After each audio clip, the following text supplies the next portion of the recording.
দর্শক, আপনারা দেখতে পাচ্ছেন মানিক মিয়া এভিনিউতে যে সাধারণ দর্শকদের উপচে পড়া ভিড়।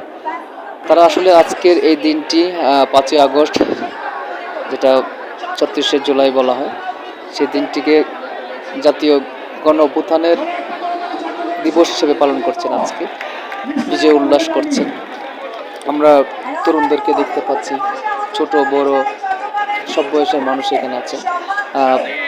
আমরা দেখতে পাচ্ছি যে গ্যাস বেলুন উড়াচ্ছেন, আবার রঙিন রঙিন ধোঁয়া, যেখানে আছে আপনাদের জাতীয় পতাকা, লাল সবুজের পতাকা রঙের রঙ্গিত। এখানে সাধারণ মানুষের যে একটা উল্লাস, সেটা আসলে চোখে পড়ার মতো।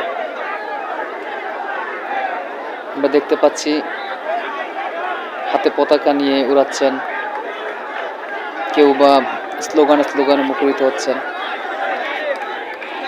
আজকের এই দিনটি আসলে 5ই আগস্ট, আজকের এই দিনটি কখনোই ভোলার নয়। বাঙালি জাতি এই দিনটিকে কখনো ভুলতে পারবে না, আজীবন স্মরণ রাখবে আজকের এই দিনটিকে।